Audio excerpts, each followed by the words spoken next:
Hey fruit bats, it's Freelala, the banana girl here. Welcome to another episode. So are you shocked to see kangaroos with snow on their back? I know some of you probably think that Australia is just some tropical paradise, tropical, hot place all year round. Well, that is not the case depending on where you're living. And this is the state next door to where I am at the moment. I'm in South Australia. This is in Victoria. And as you can see, yes, it snows and it gets very, very cold. So today's video is mainly dedicated to type 1 diabetes, and I just want to share some information and some footage that I've found on type 1 diabetes. And I think it's really going to help a lot of you out there because there's heaps of misinformation out there when it comes to carbohydrates and diabetes type 1 and 2. So I really hope you find this information helpful. I just ran all the way home to get my camera to film this echidna.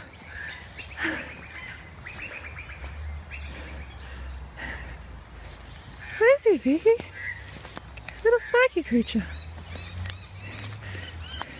Vixie's trying to smell her butt, of course. Hello, little one. Hey. Vixie. You go on the road.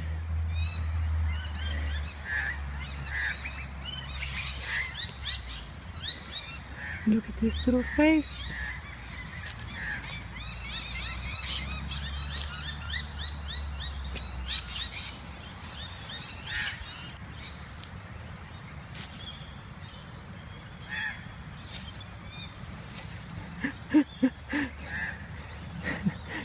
Vixie's had enough. Have you found any good ants? Okay, fruit bats, so we've got this choc raspberry rocket smoothie. It is so amazing. It's going to blow your mind. You really got to try it. It's beautiful. And I know some of you are like, but you don't have chocolate freely. And you know what? I don't have chocolate, but if I'm going to have a drop of chocolate kind of essence in a smoothie, I'm okay with that. It doesn't give me any bad reaction or anything like that. It's just a little bit of flavor. So I'm going to go with that. And we've got dates, about 20 medjool dates in there, and about 1.8 quarts or litres of water. And we've got coconut sugar. We're going to blend it all up. It's going to be super yum. Stay tuned.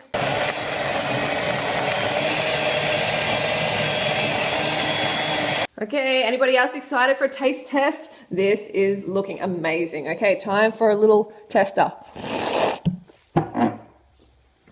Oh my goodness, that is seriously one of the best combos. That's amazing. If you've got chocolate cravings, you need to hit the choc raspberry Datorade as soon as you can because this is amazing. I haven't had chocolate cravings in over 7.5 years, and I used to be the biggest chocoholic around. I'm talking 1 or 2 blocks in one sitting. So this is definitely going to satisfy your cravings because you're getting all that good sugar to your cells and you don't look elsewhere in junk food for that sugar. So get onto the choc raspberry Datorade. I'm going to finish the rest of this now. Okay, so on to the subject of today's video, which is a response video to My Drunk Kitchen, Diabetes Kitchen. And you might be like, what the heck are you talking about, My Drunk Diabetes Kitchen? Well, there is a channel called myharto, and there's a lady on there who has this series called My Drunk Kitchen, and she had her sister on for an episode the other day, and her sister is a type 1 diabetic. So here is the footage now. Maggie, what is type 1 diabetes? Type 1 diabetes is when you are insulin dependent, which means that your pancreas doesn't produce insulin. Now, why would a pancreas need to produce insulin? Pancreases...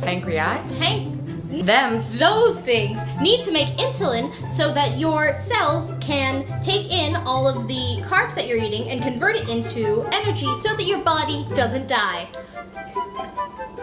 Cool! Now, when you say carbs, you mean like bread, right? Well, yeah, but also juice, some fruits, some vegetables, lots of bread, cereal. That sounds awful. What on earth is a diabetic supposed to eat that is carb-free? Well, you can eat a caprese salad with chicken. Chicken caprese? Boy, would I! As well as many other things. You can technically eat everything you want as long as you're medicating yourself properly with your insulin. So there's a lot of misinformation out there demonizing carbohydrates when it comes to diabetes type 1 and 2. Things like saying avoiding carbohydrates is good and that carbohydrates always raise insulin levels higher than animal products, that sort of thing. So I thought the following information would be very handy for Maggie, Hannah's sister, who you just saw in the video there.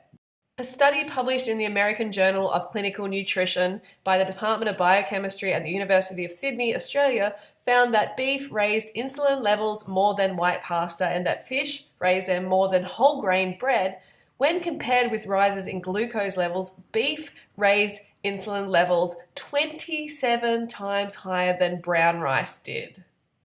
Isn't that just amazing? We've always been taught, avoid the pasta. Pasta's going to be worse than animal products when it comes to diabetes.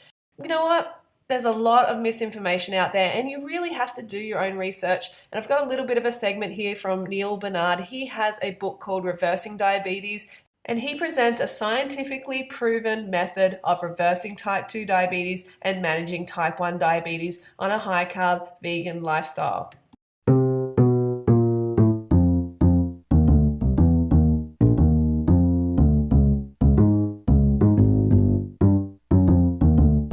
In diabetes, there's too much sugar in the blood.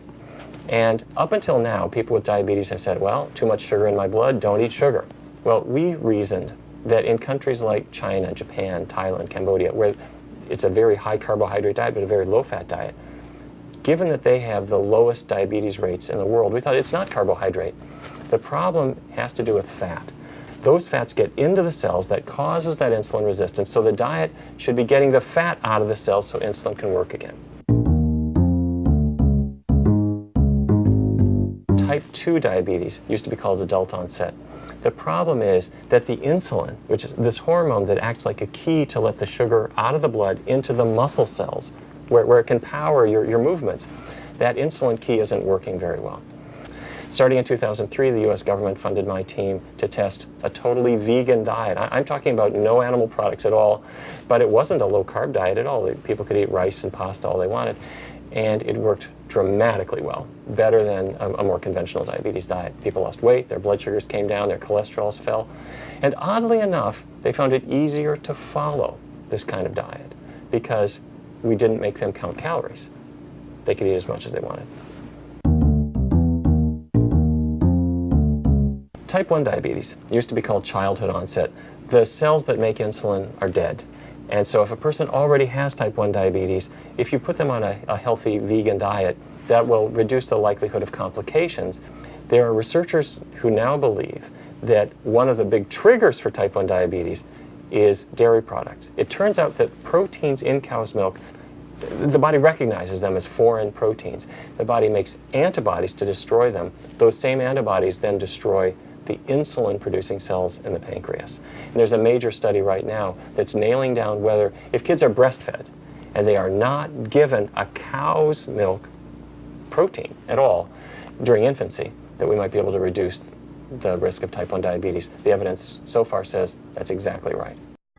And you might be wondering how fruit plays into all this and how the high fruit lifestyle and raw till 4 lifestyle works with diabetes. Well, we have a number of people who have overcome their type 2 diabetes on the high fruit raw till 4 lifestyle.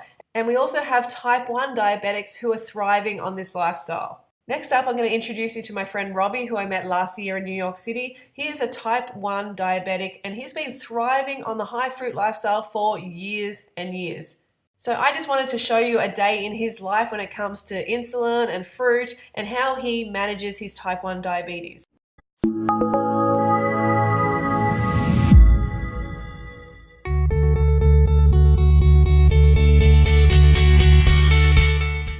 All right, here we go. In today's video, I'm going to walk through a day of managing type 1 diabetes on a fruit-based diet. So I'm going to cover everything I ate, all the blood sugar readings, and all the insulin injections that I took throughout the day.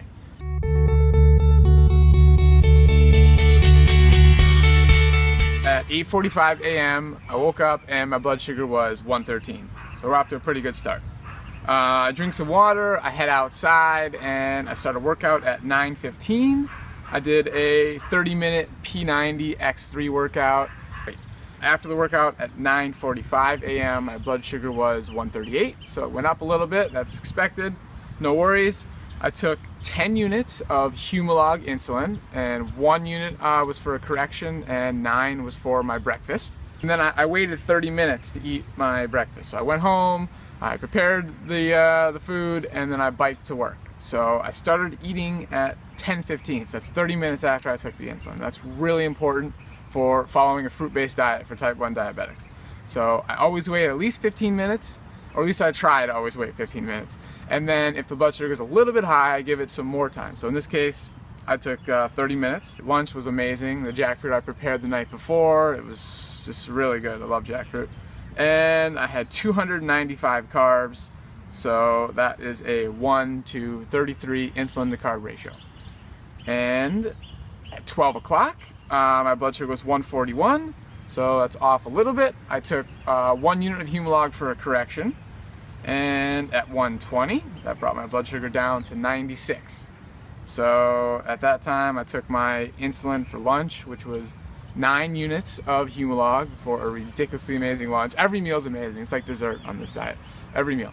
282 carbs, so a 1 to 32 insulin to carb ratio for that lunch. I bike home for lunch each day. So I biked home and then I biked back. So that's certainly every little bit of exercise helps for blood sugar management. At 340, I was 108, so that lunch ratio was pretty good. At 550, my blood sugar was 123, and I took 5 units of Humalog for this dinner meal. I'll tell you what, this dinner, another ridiculous meal. This has got sword lettuce in it, which is really unique. I don't know how to describe the flavor. I gotta get better at that. Romaine lettuce, yellow nectarines, cherry tomatoes, Atalfo mangoes, and Meridol papaya. Really, really good salad. That was 182 carbs, so the insulin to carb ratio was 1 to 36. All right, so I did some more work at the office, and then I biked home, and when I got home, I took a little break, and then did a little more computer work. So at 10:50, my blood sugar was 99. So the insulin to carb ratio for that dinner meal was a success, and I took my long-acting insulin right before I went to bed. That was 18 units of Lantus, 9 units in one butt cheek, and 9 units in the other. So I'm splitting up that shot now, and that's the day. That's how I do it, and every day is a little different. That's part of the disease. You got to make adjustments. You can't do the same thing every day. Eat at the same time, do the same amount of exercise. Nobody does that. Okay, Fruit Bats, so I hope that was helpful. If you know anyone who has type 1 or type 2 diabetes, then definitely share this video with them. And recommend they get the book Dr. Neil Bernard's Program for Reversing Diabetes. It's 3 times more effective than other diet plans, and it's scientifically proven system for reversing diabetes without drugs. We love that, without drugs and with carbs. And please take a moment to subscribe to Robbie's channel. It's only a new channel, but he's already got a lot of great information on there. So please go over there and encourage him. And that's it. It's time for me to go, Fruit Bats. So have a great weekend. Don't forget to go fruit or root yourself. And I'm going to get in bed because I've been having some pretty late nights movie editing. So it's time for me to hit the hay. So I will see you Monday.